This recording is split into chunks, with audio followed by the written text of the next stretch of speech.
Hey everyone, What If Fan here, bringing you another exciting part of What If transmigrated into One Piece and became a Marine. You can find the fanfic title and the original author's name on my Patreon page. Make sure to check it out and show them some love. If you enjoy the video, don't forget to like, subscribe, and ring that notification bell so you never miss an upload. Also check out my Patreon channel for early releases of all the series, where you can find all the series released one day ahead of YouTube. Alright, let's jump into it. Chapter 121, Introduction of Four Emperors System. Next day. Blaze, Regis, and Rosinante were relaxing on an uninhabited island located in the New World. As for Guillaume and other Marines, they went along with Vice Admiral Tsuru. At first, Blaze planned to return to the headquarters, but due to stormy weather, he decided to stay here for a night and leave in the morning. Just as he was prepared to leave, his den mushi rang. The call was from Fleet Admiral Sengoku. He attended. "Hello, Sengoku-san. You are calling me so early in the morning, anything important?" After a brief moment of silence, Sengoku's voice came from the other end of the line. "I presume you didn't see today's news?" "No. Even after all the evidence, capture, and my request, the world government still announced Doflamingo as one of the warlords of the sea. He's exempted from the crimes and released even before he was sent to the Impel Down." Hearing the news, Blaze was surprised a little. He anticipated the latter will be released, but not this soon. "I know how you feel, but think from another perspective. Even though Doflamingo's released, we still prevented the Dressrosa from falling into his hands. Indirectly, you saved countless people's lives." Blaze chuckled. "Sengoku-san, I just do what I think is right. I don't care about other things." Even if he cares about it, it's not like he can change the world government decision. Mistakenly thinking Blaze is upset, Sengoku changed the topic. "I called you for another reason. It's about a new plan that's going to be implemented soon. There's a reason why world government introduced the Seven Warlords system. It's to create balance in the world, as even world government finds the number of pirates growing every day threatening. The new world is already in chaos with pirates rampaging everywhere. Even we, the Marines, one of the greatest forces in the world, can't do anything about it. That's why the world government came with a plan for Emperors of the Sea. But don't mistake it for some official position given to the pirates by us. We will release the news unofficially through Newsku, listing 4 great pirates with the highest bounty as 4 Emperors of the Sea." Then, before Sengoku could finish, Blaze spoke. "The pirates with high bounties will fight among themselves for the position of Emperor while we just sit and watch the show." "Yes. It's a great plan, Sengoku-san. Right now, all the great pirates in the sea desire to become the Pirate King. After the introduction of the Four Emperors system, their objective will change. But there's also a risk in this. In the initial stage, we may benefit, but once the Four Emperors fortify their position and starts to develop their force, we will be in trouble." Sengoku sighed. "We will worry about the future later, Sengoku-san. Let's see what happens in the present." "You're right.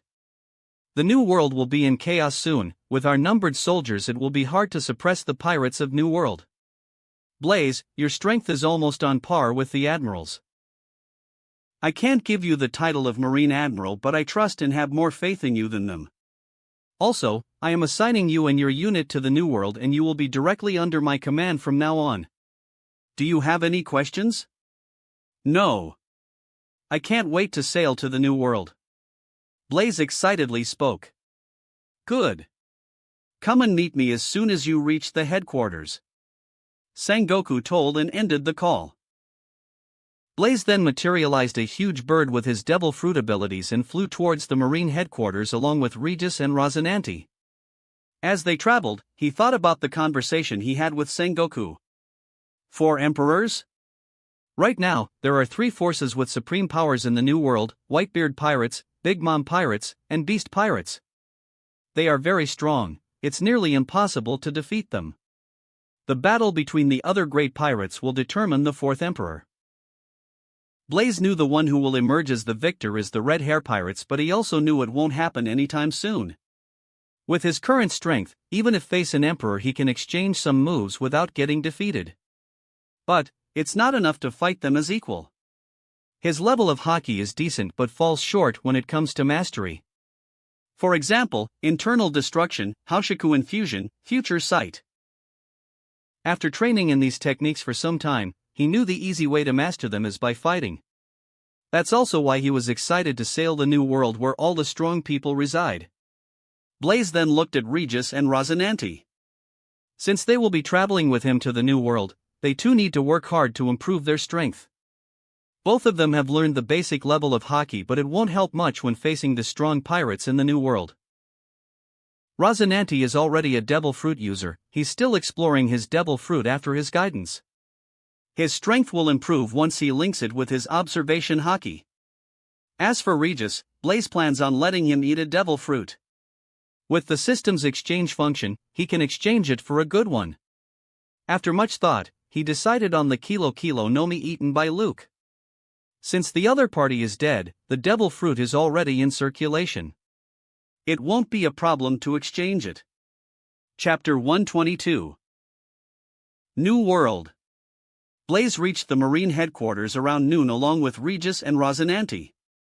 After dropping them, he went to meet Fleet Admiral Sengoku. Apprehending and releasing Doflamingo was kept a secret. Only a selected few knew about the battle. Nevertheless, Blaze is happy with the merit points transferred to his name for taking down Doflamingo. When Sengoku asked about the gold fruit acquired from the Don Quixote pirates, Blaze told him he wants the fruit. Sengoku didn't object but said he will deduct some of his merit points for the same. After chatting with Sengoku for some time, Blaze left his office to find Admiral Kuzan.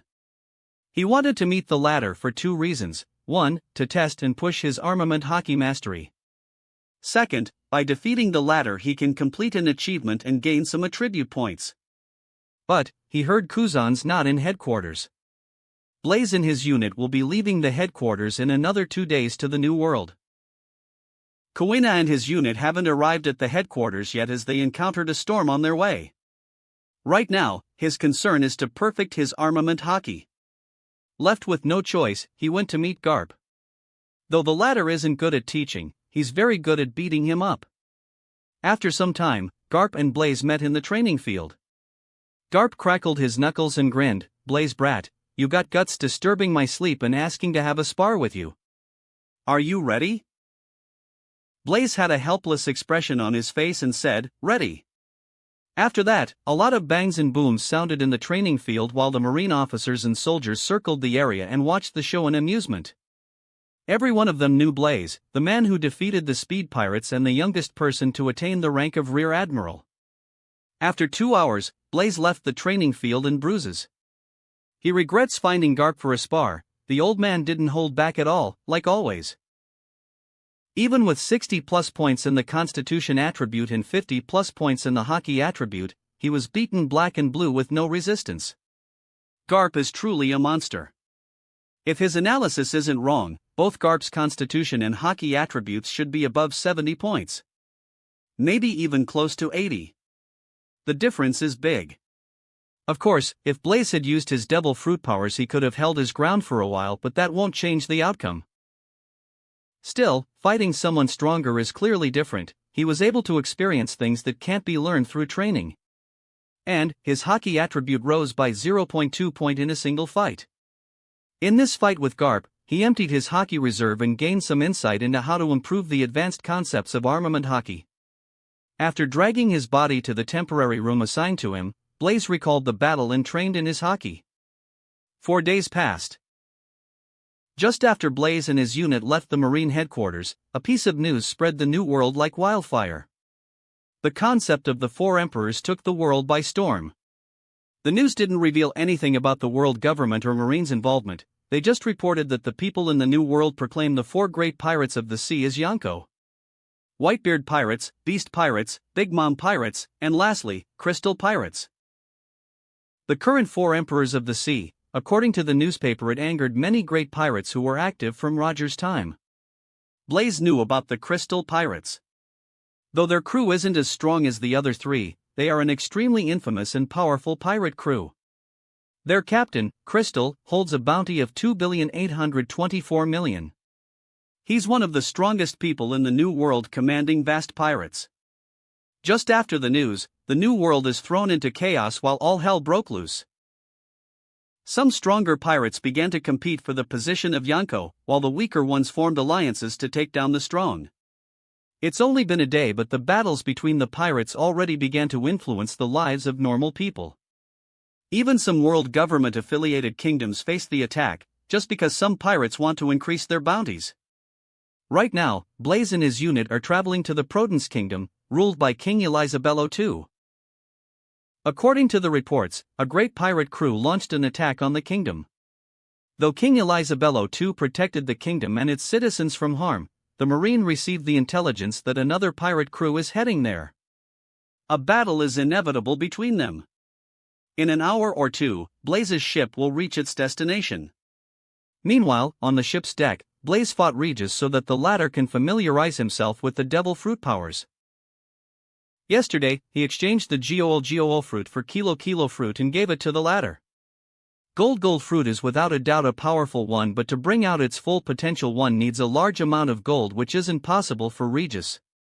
It's also the reason he traded it for Kilo fruit. Of course, he could have traded for a better one. But Regis is with him for years now and Blaze knew his personality well, so only after much thought, he decided on this one. It matches well with the latter. He also asked for Regis's opinion before exchanging it. After eating the devil fruit, Regis's physical strength skyrocketed. As for his hockey, it has already reached the level of intermediate after the fight with speed pirates. Now, combined with his devil fruit powers, he won't have any problem facing someone with an advanced level of hockey. In his unit, he's strongest after him. Regis, you already saw what the last user of Kilo fruit is capable of. The ability of the fruit is not just increasing your weight, it can do wonders if used rightly. Blaze said and threw a normal punch. Regis met the punch with his own by changing the weight of his arm. The two of them traded blows for a minute before coming to a stop. Practice well, you will eventually get there, Blaze said. And also, don't forget to train your hockey. Regis nodded his head. Chapter 123, Crystal Pirates. 1513, 7th month. Raijin Island, where endless lightning bolts rain all day. It was situated near the Red Line. Right now, Blaze is using this island as the practicing ground. As for his unit, they were staying in the ship anchored some distance away from the island. It's been nearly 6 months since Blaze entered the New World. A lot has happened during this short period, but his stature remained the same. He grew a little tall, reaching 6.7 foot, with a highly toned body. His hair reaching down to his nose while some bangs covered his forehead. The difference is, the circular scar on his chest as if someone drilled a hole in him. One had to understand Blaze's Senju's constitution is capable of healing any wounds in a short time. Still, the scars in his chest aren't disappearing.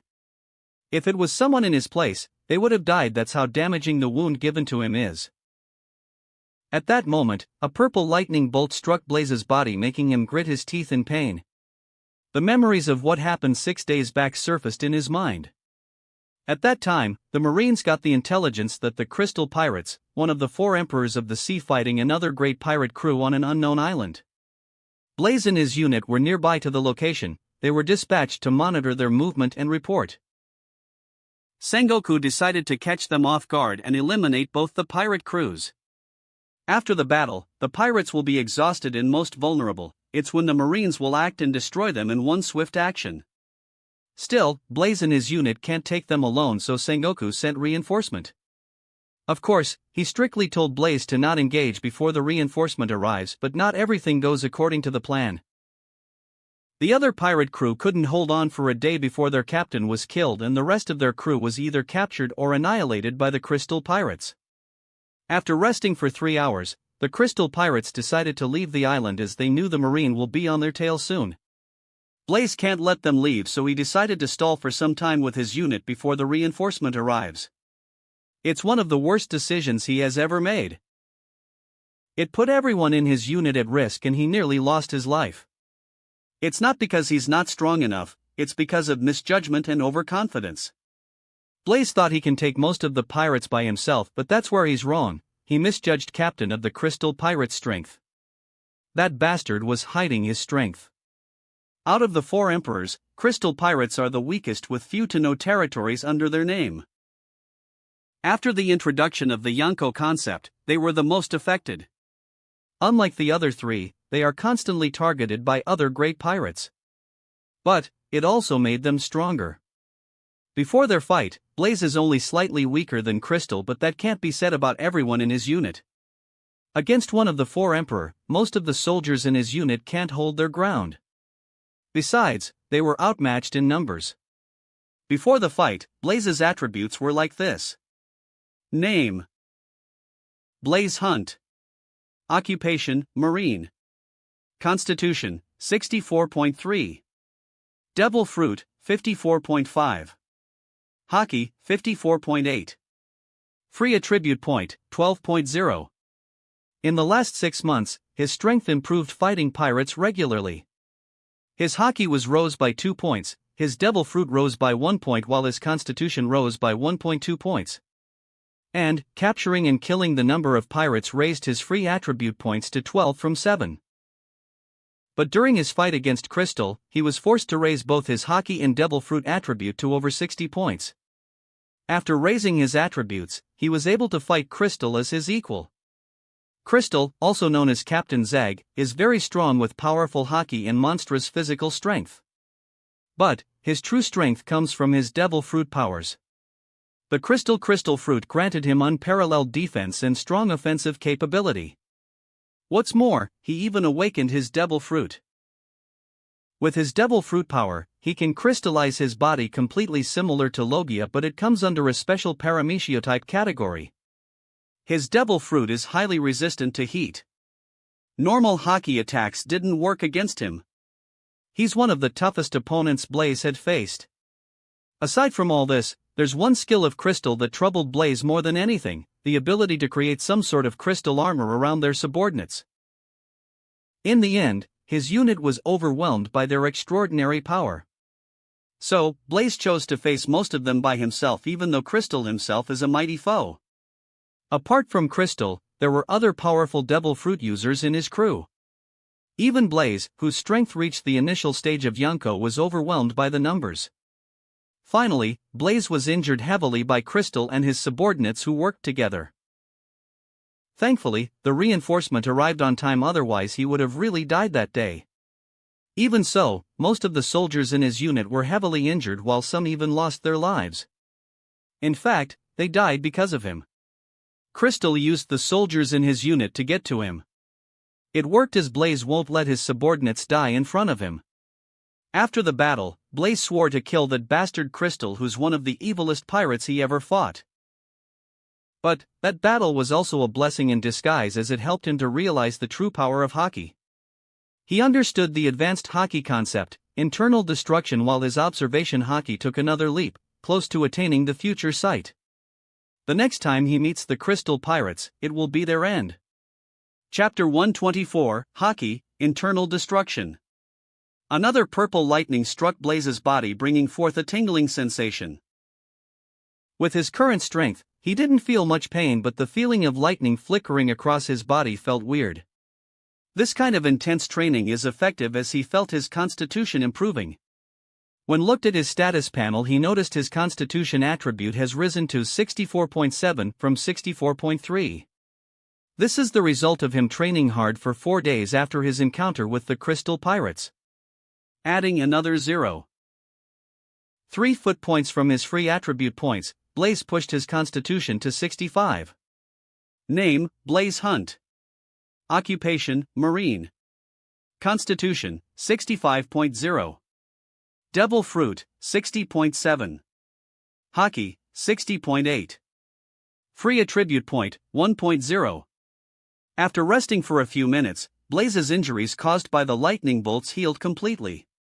He then moved on to practice the advanced concept of armament hockey, internal destruction. During the battle against Crystal, he unconsciously used it when he was forced into a desperate situation. It's not something he would forget, closing his eyes he recalled them once again. His right hand turned royal purple as hockey gathered in his arm. Blaze punched at the nearby tree. He didn't force his hockey as he let it flow freely without trying to harden his arm like normal times. Pow! A ring-shaped blast followed.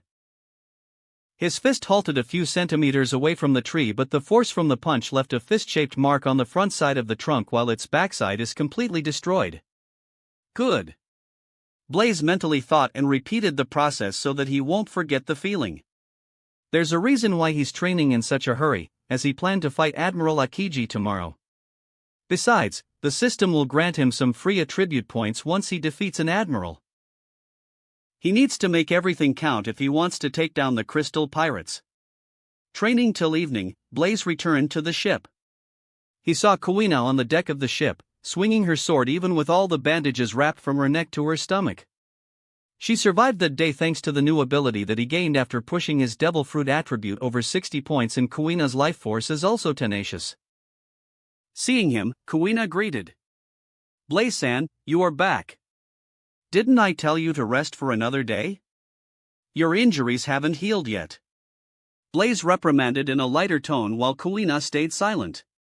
Shaking his head, he asked, Where's Regis and Rosinante? Kuina replied, They are with Admiral Akiji, who arrived half an hour ago. He came. Blaze was surprised as he thought with Kuzan's lazy personality he won't come. Okay. Kuina, you go and get rest. No training for 2 days. Blaze sternly said and left to meet Kuzan. Arriving at the back of the ship, he saw Kuzan loafing about in a lounge chair while Regis and Rosinante stood some distance away. Both Regis and Rosinante had the appearance of a mummy with bandages all over them. Not just them, most of the soldiers in his unit were injured that day. 23 soldiers lost their lives while some were heavily injured. The battle against the Crystal Pirates is the biggest failure that Blaze had ever suffered. I am surprised, I thought you won't come. Blaze spoke. Kuzan didn't reply to his question but started speaking about the battle. It looks like all the 4 emperors of the sea are not easy figures to mess with. I didn't expect that even with your strength, you would be forced to this extent. You praise me too much. And, the Crystal Pirates are really strong. Though they are the weakest of all 4, they aren't to be underestimated. Blaze shook his head and asked. I heard that Madman Kaido attacked the Marineford, what happened?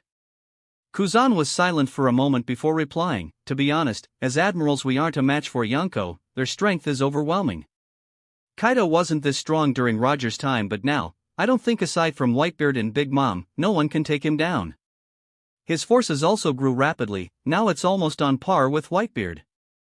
Did you fight him? Blaze asked, a little excited. Yes, but I am not his match. Even with Sengoku and Garp-san joining the battle, he was able to escape. Kuzan replied. I missed such an opportunity to exchange blows with the strongest creature. Blaze sighed, gazing at the setting sun. You are crazy. Did you forget you nearly lost your life to a Yonko just a week before? Kuzan rolled his eyes. Blaze grinned and replied, Both are different matters. So why did you call me? Don't ask me to fight you, it's too troublesome. Hearing his words, Blaze smiled. He knew Kuzan would say that, it's also why he directly asked Sengoku so that the latter won't refuse his request. I need your help. I am on the verge of grasping a new hockey concept, but I need someone of equal strength to force me to the edge. Blaze openly said. But, why should I bother to fight you? Kuzan asked. Come on, can't you help a friend in need? Furthermore, take it as I owe you one. Blaze said and Kuzan agreed. We will battle tomorrow. The next day. Some kilometers away from Raijin Island, Blaze and Kuzan stood face to face in the middle of the sea that's frozen by the ice fruit. Kuzan, strike me with an intent to kill. Don't show mercy, otherwise, the entire thing would be pointless. Blaze spoke, stretching his body. Ready? Suddenly, Blaze's entire presence changed while he directly released his Conqueror's haki. Kuzan could tell Blaze is being serious, sensing the strong will radiating from the latter. He inaudibly muttered, "So be it," and prepared himself for the attack. The next moment, Blaze's figure blurred, and the next moment, he arrived before Kuzan throwing a punch. Chapter 125, Blaze vs. Kuzan. Kuzan clenched his fist and met Blaze's punch with his own, with nothing but raw power. Boom! As their fists collided in mid-air, it created a shockwave that cracked and shattered the ice around them. A simple exchange of physical power. But, the force of the impact pushed Kuzan back while his arm was reeled back, failing to withstand the power. Kuzan was slightly surprised, experiencing Blaze's overwhelming physical strength for the first time. It's far greater than he presumed. He could tell his physical strength is just short of Kadu's. Blaze didn't wait for Kuzan, he used the full might of sorrow and leaped forth, rushing towards the ladder at the maximum speed, tearing through the air itself. Swoosh! In midway, his arms rocked back and forth, raining air-pressured punches at Kuzan. Blaze didn't use hockey nor the devil fruit power in his attacks, just physical power. It's the only way to push himself and transcend the limits. Bang! Bang! Bang! Explosions and shockwaves created a crater below where they fought and lifted a cloud of mist while the ice ground quaked from the impact. Blaze didn't use hockey, but it doesn't mean Kuzan would do the same. He doesn't have any reason to hold back his power, so he fought back with everything he got. Evading Blaze's attacks with ease, Kuzan lunged forward while the entirety of his right arm transformed completely into ice. The air around became super cold as the temperature dropped instantly to the freezing point. A massive wave of ice that formed the shape of a pheasant blasted towards him. Blaze balled his fist and struck the air with all his strength. Unlike the previous attacks, he used hockey this time, in the form of emission. A fist-shaped compressed air shockwave fired from his arm and took the form of a dragon head. A thunderous boom sounded, accompanied by a powerful shockwave that swept all directions while large strands of lightning birthed as an outcome of a clash between two hockey users. The two strikes battled in mid-air, one trying to push the other. Eventually, Blaze's dragon head was completely frozen by Kuzan's ice pheasant, which emerged as the victor. It didn't surprise Blaze as Kuzan's attack is the extension of his arm, so he can use it to his advantage and exert more power as he wishes, which he did. Gaining momentum, Kuzan's attack traveled fast, freezing everything in its way. In the blink of an eye, it reached Blaze, who faced it head-on without evading. Blaze instinctively projected his hockey outwards and formed a thin layer of invisible shield around him, guarding against the potential freezing wave that could turn him into an ice sculpture.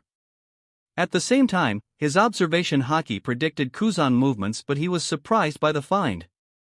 Because the latter is just centimeters away from him, using the freezing wave as the cover. Blaze successfully blocked the freezing wave, but he couldn't evade the latter's attack so close. An arm suddenly hugged his neck, while he heard a murmur, "Ice time."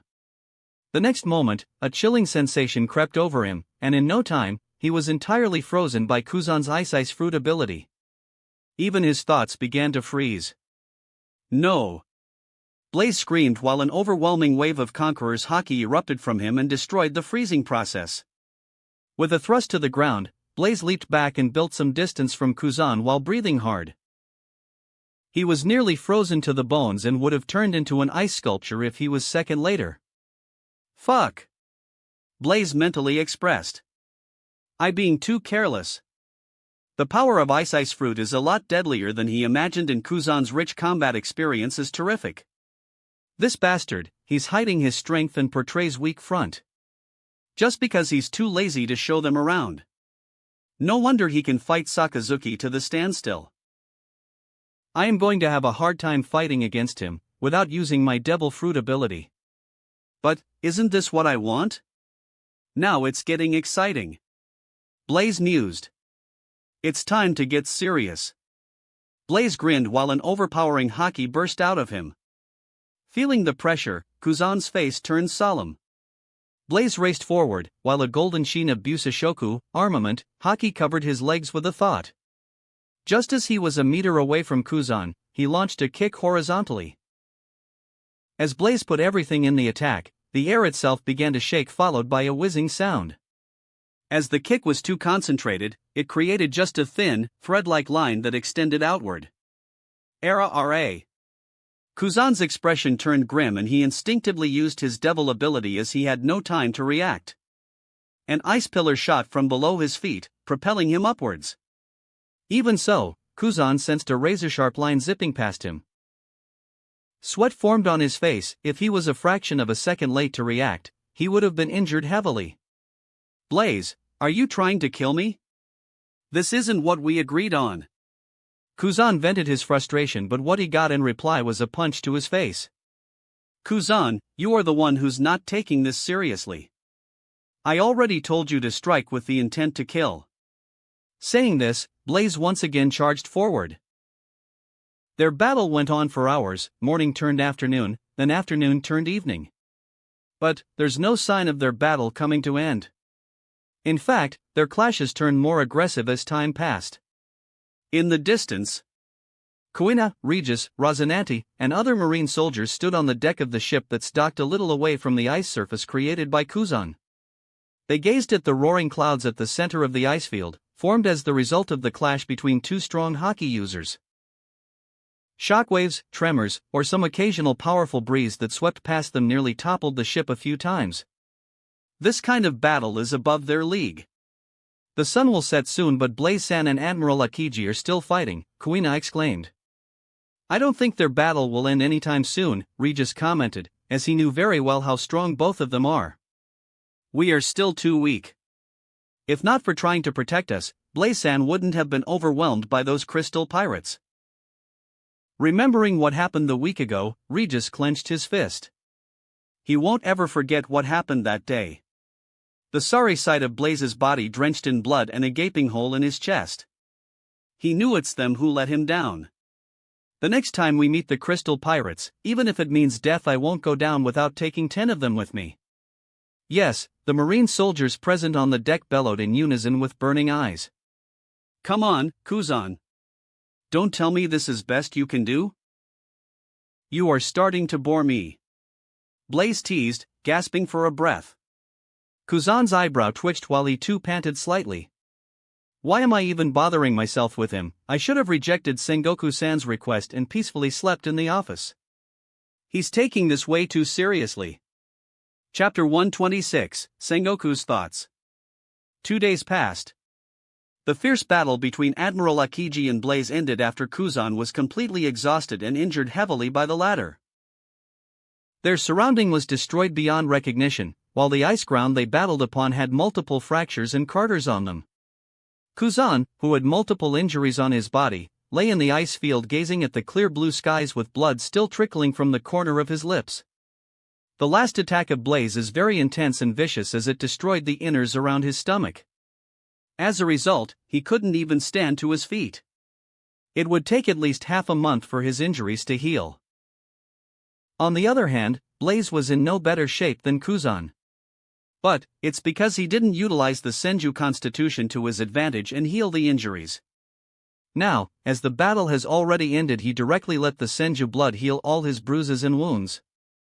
In no time, his body returned to its pristine condition with no signs of him having fought a life-threatening battle. Looking at Blaze's state further enraged Kuzan, who coughed another mouthful of blood. He regrets agreeing to fight Blaze, who's simply a monster even without using his devil fruit powers. Blaze looked at Kuzan gratefully, who fought with everything he had. Kuzan is one of the few he considers as a friend. Blaze walked forward and sat beside him and placed his palm on the latter's stomach. "What are you doing?" Kuzan asked, mistrustfully. Blaze didn't answer, but what happened next made the latter amazed. His hand glowed in golden light while countless tiny white particles gathered around and slipped into Kuzan's body. Kuzan felt warm current coursing through his entire body, and to his surprise, his injuries and bruises were healing at an accelerated rate visible to the naked eye. As his injuries mended, he even felt his physical strength growing by a small degree. "It's simply extraordinary. You can even do that?" Kuzan asked, feeling the differences. "I learned it just recently. I am not truly healing the wounds, just accelerating them so you may feel some weakness and fatigue." "What kind of devil fruit did you eat?" Is there anything you can't do? Kuzan wondered aloud. To him, Blaze is an oddity. He's ridiculously strong with terrifying physical strength, powerful devil fruit, and overwhelming haki. It was as if Blaze has no weakness. Blaze smiled mysteriously, dodging the question. Take some rest. It would take some time for you to recover fully. He then checked the rewards for defeating the Admiral. Achievement complete, defeat Kuzan. Reward, plus 2.0 Devil Fruit plus 2.0 free attribute point. Name, Blaze Hunt. Occupation, Marine. Constitution, 65.4. Devil Fruit, 62.7. Haki, 61.3. Free attribute point, 3.0. The rewards were generous, and at the same time, he also gained a lot from the battle. It was the right decision to fight Kuzan. Thanks to the battle, his Constitution attribute rose by 0.4 points while his Haki rose by 0.5 foot points. There's no improvement to his Devil Fruit attribute as he didn't utilize them in the battle. Kuzan may be slightly weaker than him, but his rich combat experience counterbalances it, as he's at least twice older than him. Of course, if Blaze uses his Devil Fruit power, it's a different matter. After resting for a few minutes, Blaze and Kuzan returned to the ship. Kuzan didn't stay for long. He left for headquarters after replenishing his lost energy. The next day, Fleet Admiral Office, Marine Headquarters. Sengoku and Garp listened to Kuzan's description of the battle with incredible expression. It's only been a few years, I still couldn't. Blaze's strength has reached such a stage. Garp, do you still remember the first time we met him? Wahahaha, I still remember it. He was so weak at that time, but one thing that hasn't changed is the glow in his eyes, the desire to become strong. Garp crackled, munching on the rice crackers. Garp then asked Kuzan, do you think he can contend against the Crystal Pirates? If it's one-on-one, I think Blaze will win, Kuzan responded in a confident tone. Garp. Sengoku sternly looked at the latter, guessing what the other party is thinking. Kuzan, you can take your leave. Sending Kuzan out, Sengoku spoke. It's not time to eliminate the Crystal Pirates. Garp snorted. You still listen to that five geezers and their cleaning plan. What's wrong with letting Blaze engage the Crystal Pirates? It's what he needs right now. It's not time. Hearing the words, Garp left Sengoku's office in anger. Sengoku sighed. Unlike Garp, he's concerned about Blaze because the latter is different from the other Marines, but much like Garp in personality. He doesn't know whether it's intentional or not, but Blaze has been standing on the opposite side of the world government from the start. The world government has been constantly monitoring Blaze's actions as they consider him a loose cannon and think someday he may challenge their authority. His actions are the best proof. They didn't do anything till now because they are waiting for the opportunity and didn't consider him as the threat yet. But Blaze's recent action once again entered their sights. Even after knowing they are going to appoint Doflamingo as the warlord, the latter still arrested him. After that incident, they are pressuring Sengoku to stop promoting Blaze and give him any power. It's also the reason why Blaze hasn't been promoted to Vice Admiral, even after all the achievements he made in the last 6 months. Forget about that, they are the reason why the reinforcement arrived late during his encounter with Crystal Pirates, even though Blaze notified the headquarters earlier. Personally, Sengoku believes Blaze is one of the best Marines with a strong sense of justice, who's also strong and fearless in face of danger. But the problem is, he knew Blaze doesn't like the world government and their way of handling things. Chapter 127, Amazon Lily. Just as Kuzan met Sengoku and Garp in the Fleet Admiral office, Blaze stood on the deck of his ship overseeing Rosinante, Regis, and Kuina's training. Rosinante's Haki reached the intermediate level while Regis's Haki is just short of evolving to the advanced stage. In these 6 months, they trained hard and improved their abilities well. As for Kuina, she should be as strong as adult Zoro, who was first introduced in the series. For her age, she's doing good. Recently, Blaze has been teaching 2 styles of Rokushiki Saro and Rankyaku to her, which will elevate her strength to the next level. And Rankyaku may help in perfecting her sword forms. After giving her some pointers, Blaze walked to the ship's front and gazed at the boundless sea, lost in thoughts. Actually, he has been wondering why the reinforcement arrived late during his encounter with crystal pirates.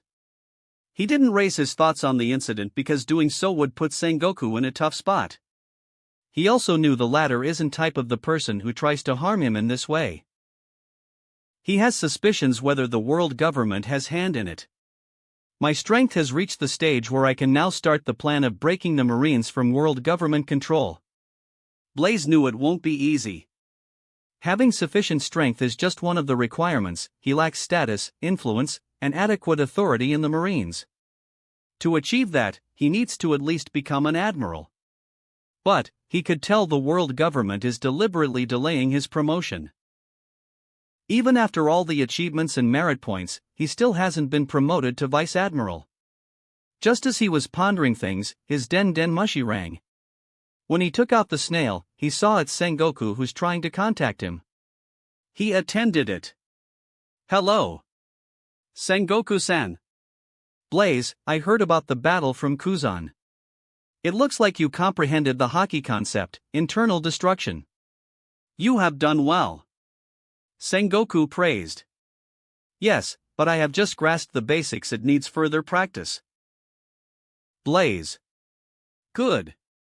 Your attitude is correct, you still have a long way to go, to stand at the top of this world. Sengoku then asked about his unit. How's everyone in your unit, have they recovered completely from the injuries? Yes, except some. Is there anything you need? Blaze asked, figuring he has something on his mind. Yes. It's regarding the pirate empress, Bao Hancock. She keeps on turning down the offer of becoming one of the warlords. Not only that, she even turned all the Marine units we sent to stone. But, the world government and I think she's a perfect candidate for the position. She's maybe arrogant, spoiled, and willful, but her strength can't be questioned. Besides, the Kuja pirates are powerful, with all the members are capable of using haki. They are natural-born warriors. You want me to go and persuade? Yes. Why do you think I can persuade her when others can't? Blaze was speechless. Is it because I am handsome? He doesn't mind sacrificing his body for the greater good. Cough, cough. Restraining his wildly running mind, he listened to Sengoku's answer. There's no particular reason. If you can't convince her with words, do it with strength. Just make sure she signs the treaty. Okay, Sengoku-san, leave it to me, Blaze assured. One more thing, I want you to understand it's not time to eliminate the crystal pirates. They haven't served their purpose yet. When it's time, you will be the first to know. I understand. Blaze and his unit first reached Paradise, and from there they entered the Calm Belt, nesting grounds for the world's largest sea kings. As Marines, they can safely cross the Calm Belts by using sea stone lining at the bottom of their ships, so most of the sea kings would not notice their presence. Even though sea kings are very strong and fierce, they aren't unbeatable. A good example is Silver's Rayleigh. He was able to reach Amazon Lily by just swimming. Though the bottom of their ship is coated with sea stone, some sea kings still noticed the ship and attacked. Blaze let Regis and Rosinante deal with them as part of training. After sailing in the Calm Belt for half a day, they finally saw Amazon Lily in the distance. The focal point of the island is a large mountain situated in the center, carved with gigantic curved snake statues and the name of the tribe of the island, Kuja. Just as their ship entered the sight of Amazon Lily, the female warriors who were on the lookout spotted it and reported the news of approaching Marine ship. In no time, the entire island was alerted. Blaze stood on the deck along with Regis and Rosinante while looking at the maiden island located in the distance. He also noticed the other Marine ships and statued soldiers on them. Those men really turned into statues. Should we enter the island? Rosinante asked, curiously looking around. Tell the soldiers to dock the ship here. If we go any further, the Kuja warriors will attack the ship, as men are forbidden on the island according to their belief. Look out for sea kings, we are still in the combat. Blaze spoke and commanded. Are the female warriors here that strong? Kuina asked. Yes. All the women born on the island are natural-born warriors and trained from a young. Most of them are capable of using haki from a young age. Blaze replied. Blaze-san, why's the pirate empress turning down such a lucrative offer? What if she rejects us again? Regis asked. She won't. Previously, the Amazon lily is naturally protected against outsiders. However, with new seastone technologies, this protection has begun to disappear. As such, the only method to keeping outsiders from entering is for the pirate empress to sign the treaty with the world government and become the warlord of the sea. Only then she can protect the island. Otherwise, the world government may send a fleet to destroy this place. Do we need to send some sort of message or just simply wait here? Regis inquired. I don't think she would come and meet us on her own, considering her personality. Let me send a message. Saying this, Blaze leaped from the ship and moved towards the island. Chapter 128, Elder Nyan and Boa Hancock. As Blaze approached the island, the warriors of the Kuja tribe watching the border stopped him from advancing any further. There were 4 of them, but all of them are strong, capable of utilizing haki. The snakes around their necks morphed into bows while the arrows aimed at him, ready to shoot. A leading woman in warrior clothing spoke, "Stop right there. Don't move. Even if you are a Marine, you aren't allowed to enter the island. Since you know I am a Marine, then you should know our purpose for coming here. Tell your Empress to come and meet me within an hour. Otherwise, you have gals threatening our Empress in front of us? Shoot him down." The women shouted. Blaze narrowed his eyes before they could fire their arrows. His conqueror's haki burst out and knocked the 3 women unconscious, leaving one standing. 1 hour is the limit. Otherwise, face the destruction. And, I am not joking. Saying this, Blaze stretched his hands. A tennis ball-sized miniature sun formed in his hand, and with a slight lift of his hand, it floated towards the sky and settled in the center of the island. What is that? The woman asked, gasping for breath. Blaze's haki drained her strength completely. You will know in a few minutes. You should hurry and report it to your Empress. Sending the message, Blaze returned to the ship. As soon as he returned to the ship, he heard the Marine soldiers on board whispering among themselves of the maiden island. I wonder how the female-only island would look on the inside. It would be great if we get a chance to peek inside. Before you could peek, you would be turned to stone. The pirate empress, Boa Hancock, is said to be the most beautiful woman in the world and also very strong. Have you seen her before? No. Are you all looking to die? Get to work. Regis's stern words brought them back to their senses. As for Blaze, he simply chuckled. If they meet Hancock, they will definitely turn to stone. At the same time, within the center of the mountain is a deep valley where the Kuja tribe village is located. Inside the palace, where the pirate empress lives, a fierce argument could be heard. Elder Nyan, who appeared within the room without anyone's notice, started speaking to Boa Hancock. Habiheim, you can't keep on doing this. The Marines and world government won't tolerate your actions anymore. Just now I heard that another Marine ship has appeared. If you reject again, they will definitely attack. As for Boa Hancock, she looked rather uninterested, sitting in the throne chair formed by Salome, a large white snake with red marks on its body. Hancock of now is only around 20 years old. Compared to the original timeline, she is still young and blooming with a well-proportioned and slender figure. She is very tall and had long black hair that extends past her waist. She's indeed a breathtaking beauty with beautiful eyes and large breasts. Even after what happened to us, you want me to work for the world government? Never. I am not taking the offer. Hancock was adamant in her decision. If you don't, then Amazon Lily will be destroyed. Elder Nyan hit her snake stick on the ground and spoke earnestly. Can't you understand, Habiheim? Our safety is no longer guaranteed with calm belt current and sea kings. The warlord position is a godsend opportunity. As long as you accept their offer, our Kuja tribe will prosper. Elder Nyan's words only Hancock further as eyebrow twisted. She suddenly shouted. Enough! I have no interest.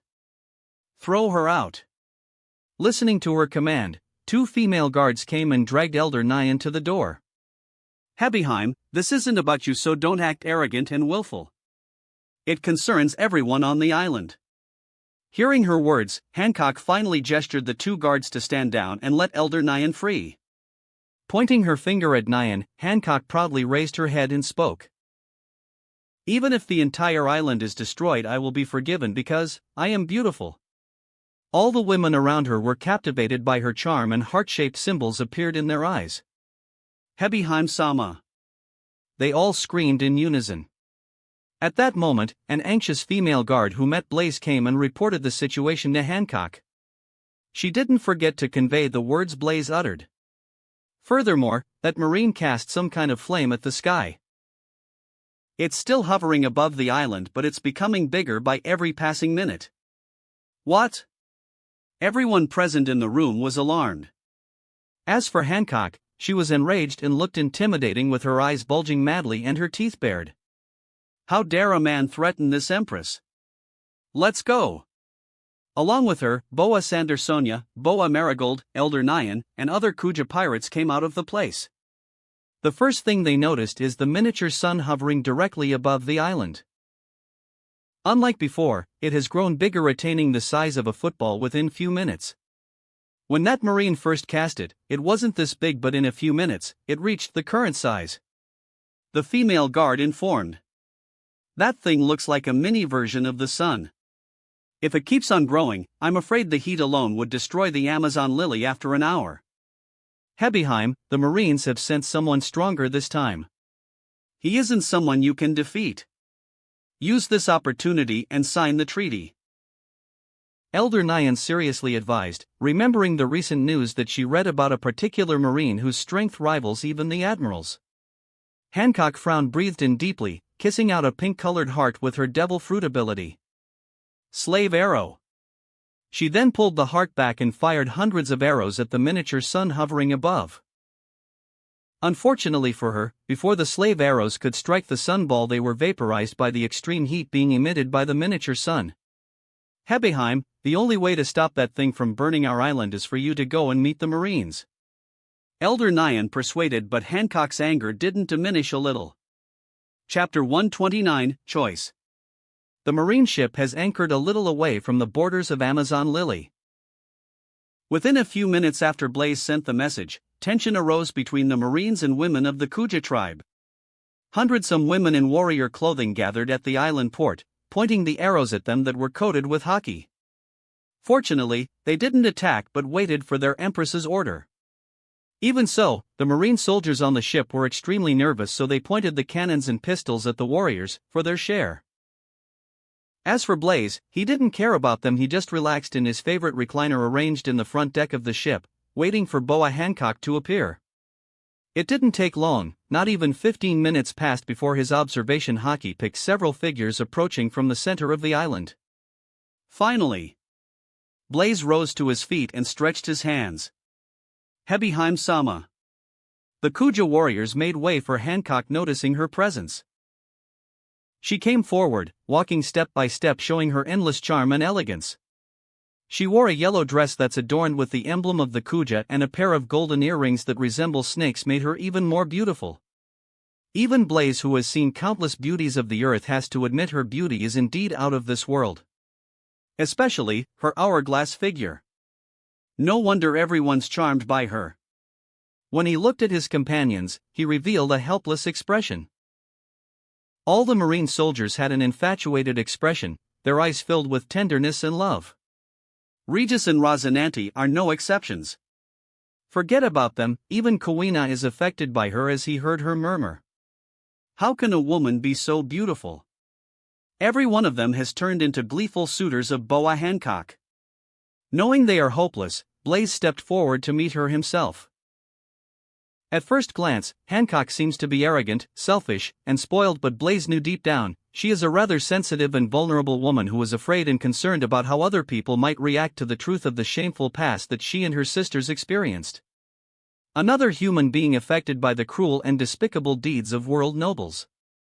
So you came, Bao Hancock, Empress of the Amazon Lily. I thought you won't. Let me introduce myself, I am Blaze, headquarters. Before he could finish the introduction, Hancock interrupted him midway. I don't care who you are and have no interest in aligning myself with the world government to become a warlord of the sea. Oh. Blaze shook his head in pity. You have a bounty of 80 million berries and even turned many of the marine soldiers into the stone using your devil fruit ability. Since you rejected the offer, then as a marine I have no choice but to arrest you. No matter what I do, even if I reject the offer, even if I commit crimes, even if I kill someone, everyone in the world will forgive me, because I am beautiful. Don't you think so too? Hancock cutely looked at him while adjusting some of her bangs to the back of her ear. Hebeheim-sama. Ah, she's so beautiful. Everyone screamed and agreed in unison, even the soldiers behind him. You are indeed beautiful, but not to the point that I would forgive your crimes. Blaze put the hard front, but in reality, his heart thumped a little. But his willpower isn't some normal people can compare, so he got over her charms very quickly. On the other hand, Hancock was surprised.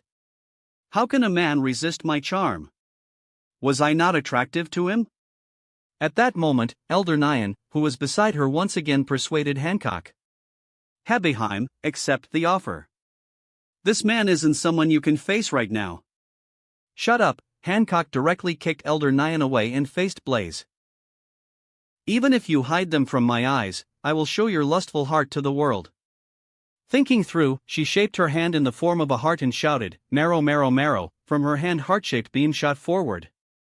Blaze is positive her powers won't work on him, but the people behind him will surely turn into statuses considering their perverted thoughts. So he doesn't plan on sit and buy and watch. Blaze's eyes widened, the air around him distorted before ripples went in all directions. The overbearing conqueror's haki pushed Hancock's love beam and crashed down on Amazon Lily. His domineering haki affected the surroundings as the ground the Kuja warriors stood on showed signs of cracking while the still sea of comb belt swayed back and forth. Foam came out of most Kuja women's mouths, with their eyes blank, mouths wide open. They all hit the ground with audible thuds, unconscious. The ones who are conscious were pushed back while they struggled to breathe and fought with all their might to remain standing. They all had a look of horror on their face. Conqueror's haki. Even Hancock and her two sisters, who are formidable haki users, felt the haki pressing upon her. Elder Nyan, who reappeared, had an astonishing expression on her face. This is, what a powerful Hashiko haki. Boa Hancock, you stand no chance against me. I give you two choices. Sign the agreement or prepare to get captured. Blaze smiled at Hancock. His statement and smile completely provoked Hancock, who suddenly jumped high in the air and dashed at Blaze before delivering a powerful flying kick. Perfume femur. Blaze effortlessly blocked the attack by lifting his left arm, slightly coating them with emission-style haki. As the result, her full power kick couldn't even touch his arm. She was gritting her teeth in anger while her emotions were out of control. How could a man like you who sides with the world government use the conqueror's haki? Flipping in midair, she landed on the handrail of the ship looking down on him. I joined Marines so that I can help some people, and it's also convenient for me to achieve my goals. It doesn't mean I support the world government or their deeds. Hearing his words, Hancock snorted. At that moment, Elder Sis Marigold and Sandersonia came along with Hancock's snake weapon, Salome. Stop being stubborn. Agreeing to the world government offer doesn't mean you work under them, you will only be aiding when the situation demands. Blaze persuaded with gentle words. But it had an opposite reaction on Hancock. She felt Blaze is looking down upon her as a weak woman, so she attacked again. After exchanging 10 moves, Blaze pushed Hancock back and spoke, You can keep on attacking, but the time's running out for your people. Look back. Only then Hancock noticed, the miniature sun in the sky is 10 times bigger than she last saw. Not only that, the heat from that thing began to affect the island. The women were sweating more than usual while the high temperature showed signs of scorching the surface of the island. What's your choice? Are you going to agree or let your people die? Blaze asked. Chapter 130, Celestial Dragon Hoofmark. Even if you destroy the island, I won't agree to the request. Saying this, Hancock turned around and left. There's nothing she can do as she isn't Blaze's opponent. Blaze looked at her retreating back with a smile. Her unyielding character didn't surprise him, but it seems like his method had an adverse effect. Hancock's sisters Marigold and Sandersonia glanced at the miniature sun hovering above their island with a helpless expression. If nothing's done, the heat would burn the island to ashes, but her sister seems to be hellbent on rejecting this man. At that moment, Elder Nyan appeared next to them, surprising both. Elder Nyan. She looked at Blaze and spoke, "Marine, give us some time. I will try and convince her to accept the treaty. Don't worry, I didn't come here to destroy the island. That miniature sun is just a small trick I used to draw your Empress's attention." Saying this, Blaze snapped his finger, and the miniature sun soared to the clouds and exploded into beautiful fireworks. Elder Nyan's impression of Blaze once again intensified. She is right, as this Marine is completely different from others. Only someone with this kind of temperament is qualified to control the hockey of the kings. She knew with such a strong Haushiko hockey, he won't side with the world government. There has to be a reason why he's in the Marines. With his assurance, Elder Nyan left with Marigold and Sandersonia. As soon they left, Blaze shifted his attention to the Marine soldiers behind him, his eyes turned sharp. Especially, looking at Regis and Rosinante's reluctant eyes as if they lost their soul with Hancock's departure. Flashing behind them, Blaze kicked them in the butt. The force behind the kick directly cast them into the sea, rousing them from their stupor. "Blaze-san." They looked at him with guilty. "Since your mental fortitude is so weak, I am intensifying your training by 2 times, and you 2 are not allowed to board the ship before sunset." "What?" "Blaze-san, please, we don't want to become food to those beasts. They are in calm belt. If they stay in the water for some time, they are bound to attract the Sea Kings. I will hold you 2 responsible if the Sea Kings damage the ship." Leaving the cruel words, Blaze then looked at the Marine soldiers, who all had their heads facing the floor. "Our Marine reputation went down the drain because of your actions. As a Marine, we should have a strong heart. I am ashamed of you all." In the Kuja Palace, Hancock returned to her room and crashed into the bed deep in thoughts. How was that Marine able to resist my charm? He's also very strong. Her eyes showed reluctance, as this was the first time suffering a loss, and that too in front of a man. She maintains a tough and aloof demeanor out of fear of being taken advantage of again because she's a woman. Due to her suffering as a slave and how the first man she ever saw painfully burned her back with her slave mark, Hancock is very discriminating and judgmental towards men. Because of her beauty and strength, she is used to seeing men and women, young and old alike, fall instantly in love with her and forgive her when she acts cutely apologetic or reminds them of her beauty. However, Blaze's appearance and displayed a complete immunity to her charms, softening her arrogance. Night came. Hancock and her sisters sat in the room discussing the warlord offer in Blaze. "Elder Sis, I think you should accept the offer. It would protect our tribe from the Marines and world government, as we have bounties on our head." Marigold said, "That Marine is also very strong, just he alone is enough to take us out." Hearing her sister's advice, Hancock bit her lips. In fact, she also planned to accept the offer, but after being defeated by Blaze, her pride won't allow it. Accepting it would show that she's weak. "Leave me alone. Let me think about it." Sending her sisters out, Hancock looked herself in the mirror and slowly exposed her back that revealed the celestial dragon slave mark. She won't forget the day that she and her sisters were captured as slaves, and the sufferings and horrors they experienced flashed before her eyes. What a beautiful sight! "I came to speak with you alone, but didn't expect I would get a feast." Blaze spoke, leaning in the edge of the window. "Who?" Hancock swiftly covered her exposed back with the quilt and faced Blaze. You saw my back." Hancock held the cloth tightly while killing intent leaked from her eyes. "Yes. But your front is more beautiful than the back. I think I would really turn to stone if you use your ability now."